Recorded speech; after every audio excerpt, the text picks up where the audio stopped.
Hello guys, welcome back to another dose of taxation. If you are new here, please do like, share and subscribe to my channel below and don't forget to press the bell icon for more updates on taxation like this. तो last video में हमने salary से related कुछ most important concepts पढ़े थे कि हम अगर सैलरी के बारे में समझना चाहते हैं, उसको कंप्यूट करना चाहते हैं, तो वो कॉन्सेप्ट को रीड करना, स्टडी करना और समझना इज़ वेरी इंपॉर्टेंट, जो हमने लास्ट वीडियो में किया है। और कुछ थोड़े बहुत कॉन्सेप्ट रह गए थे, वो हम इस वीडियो में कवर करने वाले हैं। So let's start the video. So guys, हमारा फर्स्ट टॉपिक है basis of charge under section 15 section के अंडर में बेसिस ऑफ चार्ज है एंड बेसिस ऑफ चार्ज को आप इम्पॉर्टेंट मार्क कर लो मेरे साथ। इम्पॉर्टेंट मार्क इसलिए करना है बिकॉज अगर हमें बेसिस ऑफ चार्ज पता है तभी हम आगे का प्रोसीजर कर सकते हैं। So what is basis of charge? Salary is chargeable to tax either on due basis और on receipt basis whichever is earlier.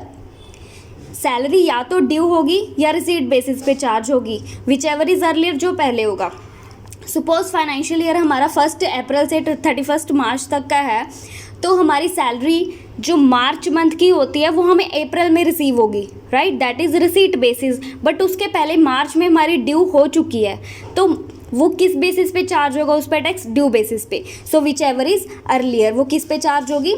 Due basis और on receipt basis which ever is earlier. इस case में हमारा due है जो वो पहले आता है, इसलिए सैलरी की चार्ज कहाँ पे होगा, टैक्स कैसे होगा? ड्यू बेसिस पे। Okay, so second point is where any salary paid in advance is assessed in the year of payment, it cannot be subsequently brought to tax in the year in which it becomes due। अगर हमने पहले ही advance में salary ले ली है तो वो कैसे charge होगी? On the basis of receipt.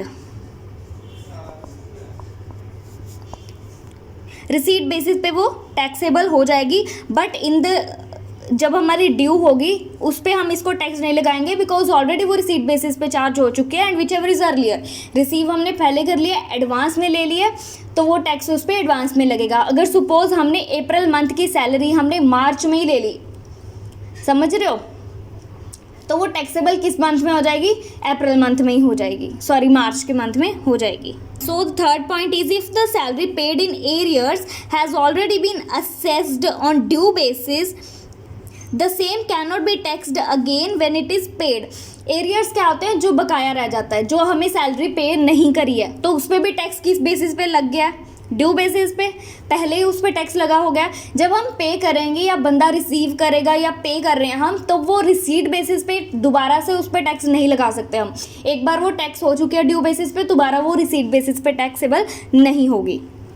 Okay, so next topic is advance salary. Advance salary क्या होती है कि अगर हमने जून मंथ की सैलरी हमने मई में ले ली, मई की सैलरी अप्रैल में ले ली, ऐसे एडवांस में हमने सैलरी ले ली, या कुछ मंथ्स की सैलरी एडवांस में ले ली, उसको हम एडवांस सैलरी बोलते हैं।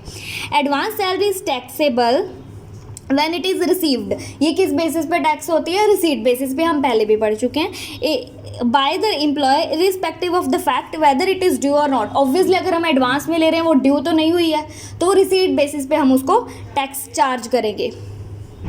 It may so happen that when advance salary is included and charged in a particular previous year, the rate of tax may be higher than the normal rate of tax। Obviously अगर हमने एक ही साल में हम 12 months की salary पे tax charge करते हैं, राइट, ड्यू बेसिस पे, बट अगर हमने रिसीट एडवांस में नेक्स्ट ईयर के भी 2 मंथ्स की ले ली, तो वो 14 मंथ्स की सैलरी होगी। वो 14 मंथ्स की सैलरी पे हम टैक्स चार्ज करेंगे, और पहले हम 12 मंथ्स पे करते थे। सो 12 मंथ्स का टैक्स रेट होगा वो कम होगा as compare to 14 months. Automatically हमारा रेट ऑफ टैक्स थोड़ा इंक्रीज़ हो जाएगा और उससे हमारी टैक्स लायबिलिटी भी इंक्रीज़ हो जाएगी। Section 89 provides relief in these type of cases. In cases में सेक्शन 89 होता है जो आपको रिलीफ देता है कि आप एक्स्ट्रा टैक्स पे ना करो, बिकॉज आप एक बार ही ड्यू बेसिस पे टैक्स पे कर चुके हो, तो दोबारा से उस पर टैक्स नहीं लगाएंगे। और 89 का रिलीफ के बारे में हम बात करेंगे। So the next topic is difference between advance salary and advance against salary. एक तो हमने एडवांस में सैलरी ले ली, एंड सेकेंड इज कि हमने सैलरी के अगेंस्ट एडवांस ले लिया, कि हमने कुछ पैसे मांग लिए कि हम इसको बाद में रिटर्न कर देंगे, वो होता है advance against salary. So the first point is loan is different from salary. सो पहले ही बात से क्लियर होता है कि advance against salary is a kind of loan. Okay, When an employee takes loan from his employer which is repayable in certain specified installments, the loan amount cannot be brought to tax as salary of the employee. Loan और salary ये दोनों बहुत ही different points हैं, aspects हैं. तो अगर हमने किसी भी एम्प्लॉई ने एम्प्लॉयर से लोन लिया है और उसको प्रॉमिस किया है कि वो रीपे कर देगा उसको इन स्पेसिफाइड इंस्टॉलमेंट्स या स्पेसिफाइड पीरियड ऑफ टाइम के बाद, तो वो एज अ सैलरी वो टैक्सेबल नहीं होगा. दैट इज़ अ लोन, और लोन पे हम इंटरेस्ट लगाते हैं. Advance salary is a different from advance against a salary. It is an advance taken by the employee from his employer. This advance is generally adjusted with his salary over a specified time period. It cannot be taxed as salary. ये salary पे की तरह tax नहीं किया जा सकता because is a kind of loan. हम उसको बोलते हैं अपने एम्प्लॉयर को कि हमें सपोज 50,000 रुपीज़ एडवांस में चाहिए. अगर सपोज उसकी सैलरी 10,000 पर मंथ है तो हम 5 मंथ्स की सैलरी एडवांस में मांग रहे हैं, ऐसा प्रॉमिस करके कि हम उसको रीपे कर देंगे within specified time period. तो वो एज अ सैलरी टैक्सेबल नहीं होगी because that is a advance. हमने advance against salary as a loan लिया है तो एज अ सैलरी टैक्सेबल नहीं होगा. Okay, so the last topic is arrears of salary. And what is arrear of salary? हमने पहले भी इसके बारे में थोड़ा डिस्कस किया कि एरियर ऑफ सैलरी क्या होता है, जो बकाया सैलरी होती है जिसकी अभी पेमेंट नहीं हुई है. सो salary one salary arrears must be charge on due basis. Obviously हमारी सैलरी ड्यू बेसिस पे चार्ज हो रही है. रिसीट बेसिस पे सिर्फ एडवांस केसेस में होती है, बट यहाँ पे ड्यू बेसिस पे हो चुकी है. एरियर्स ऑलरेडी ड्यू बेसिस पे चार्ज हो चुके हैं, बट अगर जब उसको रिसीव करेंगे हम एरियर्स को, उस पर दोबारा टैक्सेबल तो वो सैलरी दोबारा टैक्सेबल नहीं होगी. But there are circumstances when it may not be possible to bring the same to charge on due basis. But कुछ ऐसे केसेस भी होते हैं जिसमें हमें दोबारा से टैक्स लगाना पड़ता है ऑन द रिसीट बेसिस जब हम उसको रिसीव करते हैं. सो एग्जाम्पल में क्या दिया गया, if the pay commission is appointed by central government and it recommends the revision of salaries of employees with retrospective dates, the arrears received in that connection will be charged on receipt basis. Here also under section relief under section 89 is available. अगर suppose central government ने बोला, recommend किया कि सबकी salary revise करो, किसी की salary suppose 50,000 थी और उस पर हमने क्या किया गया था, सैलरी एरियर से वो ड्यू बेसिस पे चार्ज हो चुके थे 50,000. सैलरी रिवाइज होने के बाद सैलरी हमारी कितनी होगी, 60,000 होगी. सो वो 10,000 जो था हमें एक्स्ट्रा मिलेगा ना, वो एरियर्स 50,000 की बजाय हमें 60,000 रिसीव होगा. सो वो 10,000 क्या होगा, रिसीट बेसिस. जब हमें रिसीव होगा तब हम उस पर टैक्स लगाएंगे.